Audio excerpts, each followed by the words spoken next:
So I've already spritzed my table with the alcohol, and as you can see, I'm opening up my clay and preparing my cream. And it's really important to use cream. It really facilitates, as I said, everything, especially when handling the clay and also when the clay starts drying. It's so easy to remove. With your dish towel, it just comes off beautifully and you restart all over again. So you really want to knead your clay, like get it very soft, get any bubbles out, and let's just condition our clay. This is what we call conditioning the clay.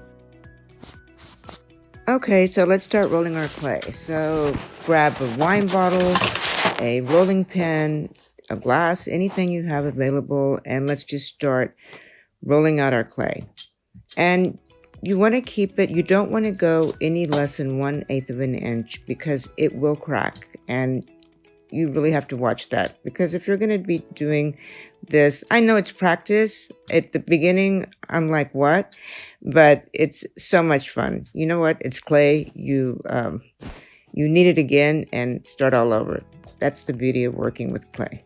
So here I'm just taking a cookie cutter and I'm going to do my first project. So you always want to put your clay back when you're not working with it so it doesn't dry out. You need to keep it moist. So here I am just loving my cookie cutter. You want a little bit of water and we're going to smooth those edges. We're going to, once these dry, we are going to come back and use sandpaper, but this really smooths out the edges beautifully. And it's a lot less work when we come back to the sanding.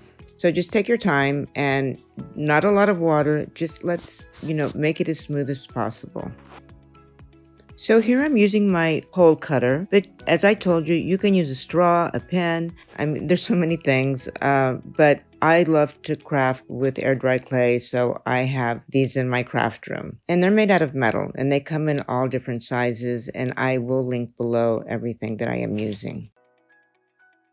So here I'm going to be using a clay stamp, and they're so much fun and they're so easy to use. It just really facilitates your crafting. I love using them. I love using all types of things. Anyway, I just think this is very charming, and you don't need to be an expert. As I said, have fun. And we can do them in all colors. It's just endless. So here I grabbed a smaller piece of clay and we are going to be using our molds now. And I love using molds. So here I have my cornstarch. And as I had mentioned before, I really like using cornstarch because it really, it makes it easier. It facilitates removing the clay from the mold. It's not everybody's thing, but I always do it. So just gently tap it on. If you get too much, just tap it over. Nothing's going to happen. So now I'm going to take a little bit of my clay, I'm just going to roll it into a ball, and I'm going to put it in my mold. It's as simple as that. And if you have too much clay, don't worry, we can just take it away. So just gently put it down and pull away.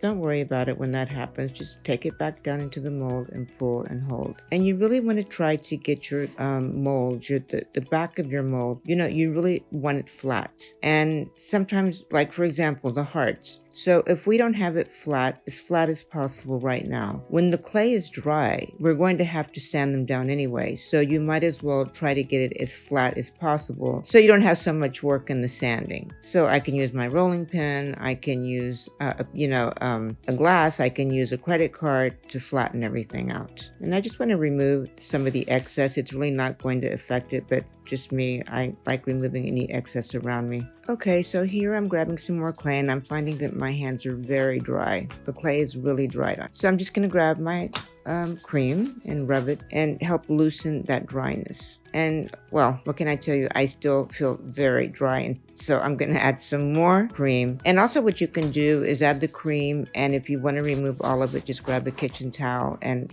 take the clay off that way with your cream and then reapply the cream and you're ready to go. So no more stickiness and no more dry clay on your hands. So here I'm going to do another heart, and I will be doing several hearts. So the thing is, sometimes I will do them all at the same time, and I'll show you why and when I wouldn't do them all at the same time. When I'm working on something very intricate, I would only do one of the molds at a time. So let's just remember, try to keep it as flat as possible.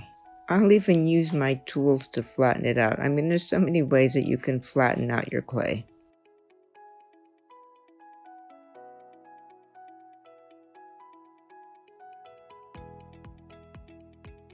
So I have a little bit of clay left over, and I'm just going to roll it into a ball and roll it out. And I want to use my clay as much as I can. To take advantage that I have a little piece left, I decided I'm going to use a cookie mold. And I might be rubbing it a little too thin, but hey, let me take a chance. You never know. And it did fit. So what I don't use, I don't know if I'll get another mold out of there, but what I don't use, I'll put it back in the bag. And if it's too dry, I know we haven't discussed slip yet, but we will be making slip with that. Okay, so I'm just going to grab a little bit of water and smooth out my edges, my heart. And hey, it doesn't look so thin, it looks great. So I'm just going to smooth out those edges, and then I'm going to set it aside to dry.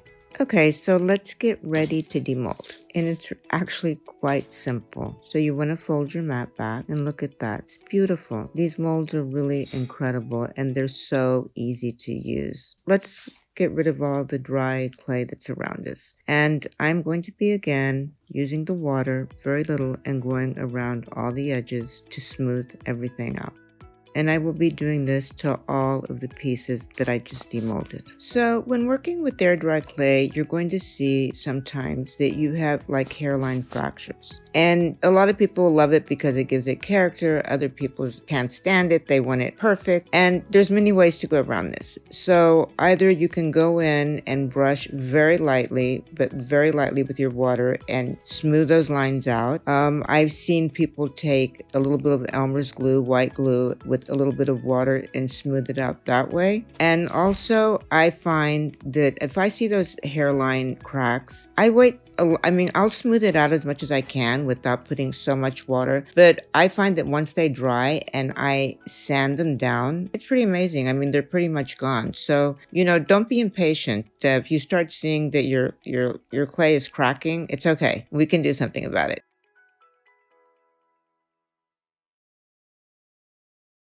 So now I'm going to put the holes in my hearts, and they come in all different sizes. But as I mentioned before, find something around your house if you don't have these tools. A straw, pen, you'll find it. But I think you're going to find that you're really going to get hooked on working with clay. And you have a perfect circle to run a beautiful cord through your heart once it's finished. And I'm going to be doing this to all the hearts. Now sometimes you don't want your hearts to be as charms. You just want them to be beautiful pieces of art sitting on your table. It's entirely up to you. With a little bit of water, very little, I'm just going in with my rubber tool and just really trying to get those edges as smooth as possible.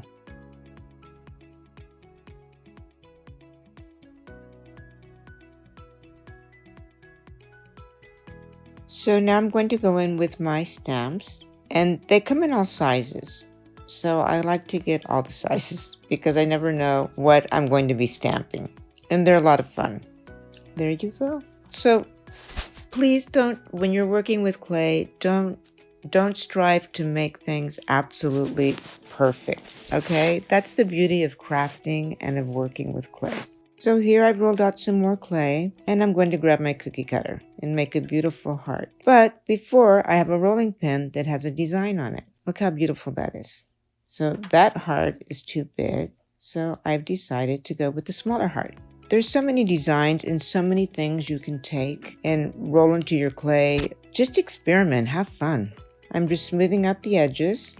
And it's really best to put your clay when you're drying it on newspaper. But how many people have newspapers today? I know it's weird. But if you do, that's great. And if not, then I was just putting it on a paper towel. So I'm just going in with my tools to make a hole. And as I said, use a straw or whatever you have available.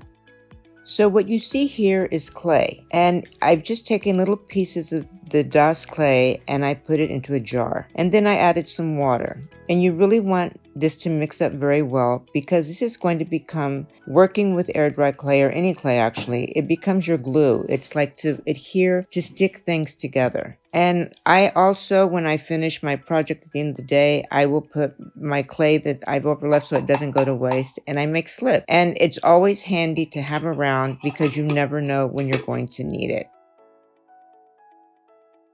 Then I'm going to be working now with my cookie cutters and my molds. And you're going to understand now what I was talking about, that when I'm using my molds, I don't always mold something at the same time.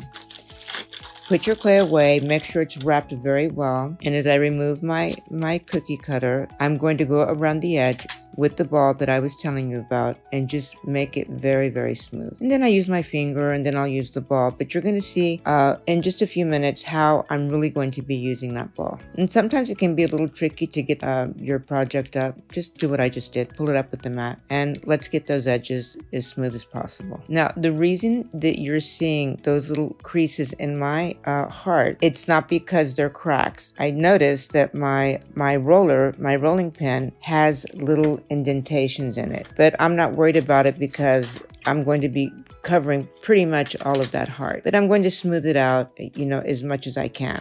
So here I'm going to start with my mold and my cornstarch. And I'm going to be fanning it. I already got some on there, but that's okay. I'll just fan it out. And remember, we're doing this because it really, when you're taking your clay out, when you're demolding, helps it not to stick. And this is something I always do. Not everybody does it. And I have to tell you that these molds by Redesign Prima are so fabulous. The IOD sisters are amazing. And maybe the molds may cost a little more, but they are really fabulous to work with. So here I am once again, and I've conditioned my clay, which means kneading it and making it nice and soft and pliable. And you really want to go gently into these little areas of the flower. They're very detailed, and that's the beauty of this mold. Everything is so detailed, and if you just be a little patient, you can't imagine the beautiful things that you can make. And here I am using a credit card to flatten the back of my flower. And as I told you, it can be a credit card, a glass, whatever you have around, just use it to help you when you're working with clay. And you really want to get it up really to the edges. You don't want a lot of clay overlapping where your design is, because then it's really a pain to get it off once you've demolded it. So here I go with the stem, and I really want to make sure I have enough clay especially in the stem, because it's so thin. I'm really pushing it in there and removing the excess, but you want to make sure there's plenty there. So when you demold, because it is so fine, that it doesn't break. And you know what? If it does, don't worry about it. We can go back in and attach it. Okay, just let me clear away some of this dry clay. Let's demold. And sometimes when you're doing this, you have to start over and do it again. It just happens. But look, please, at the detail of this flower. It is so beautiful. And whoops. It's okay, it broke, but this is clay and we're going to mend everything back together. So let me set that aside and let's continue. Okay, so here's the heart. And remember when I told you that I didn't like to take out all my clay at the same time from the mold? And this is why. I'm going to be applying my flowers and my leaves, my designs to my heart. And what you want to do is score. And what scoring is, you can take a toothpick, a tool like I have, something very sharp, and you're going to go, and what we're going to do is glue with the slip. We're going to apply slip to the heart, and we're going to apply slip to the flower. And what this is going to do is adhere them, and it's amazing. So now I'm going to add my slip to the back of my flower. So now basically what I'm doing is gluing, slipping, adhering, whatever you want to call it, the flower to the heart with my slip. And I'm going to go around with a very thin paintbrush, and I'm going to smooth out all of those edges. And this is where the tool comes in that I was talking to you about. There is no way that I would be able to get into those crevices, to the little areas of the flower. And I'm scoring again because I want to put the rest of the stem of the flower on. And it looks a little crooked now. Don't worry, we'll get to that. We're going to be working with the slip and the brush and the tool. Just be patient. It's magic. I would never be able to do that with my fingers alone. I mean, the little round balls are really fabulous. And you just have to keep working with it.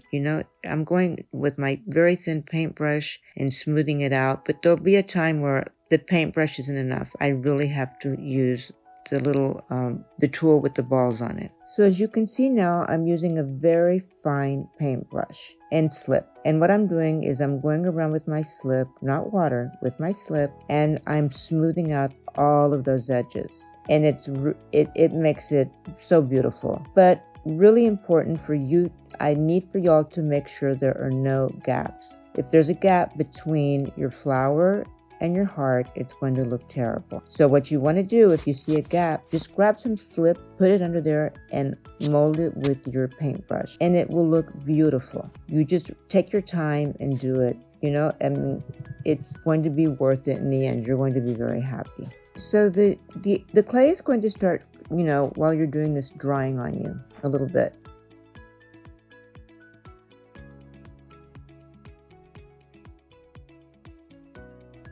Okay, so I've already demolded my second flower and I'm scoring it. I'm going to be adding my slip, a very generous amount, to my heart and to my flower. And as I had mentioned before, I did not do all of my flowers at the same time because they would have dried out by the time that I got to my second flower. My second flower would have already been very dry and very difficult to work with. So unless you're moving very fast, like I do with the hearts, you really do not want to like mold and demold everything at the same time because you're not going to be able to work with it.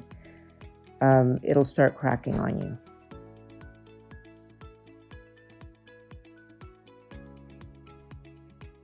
As you can see here, I'm doing the exact same process, a very thin paintbrush, my slip going around every petal and making sure there are no gaps. I'm not going to bore you with demolding my leaves and my buds, and I just wanted to show you the finished product. I'm going to let it dry, and you basically just put it on a newspaper or a sheet of paper and let it dry. And this, I'm sure, is going to take at least 48 hours. Now that my clay is dry, I'm going to put a mask on. Please wear a mask and glasses because there is so much dust when you're sanding. And the sandpaper I'm using in the blocks, the first one I sand with is 220 probably. But I'm going to see those edges, that's what I'm going to smooth out. And I go up to 600 or 800 when I'm doing the final sanding, and it just makes it so beautiful and so smooth.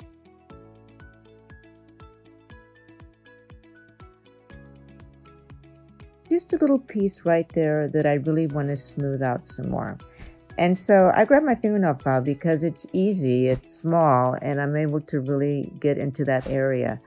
So you never know, you can use things around the house. Just look for them. Improvise.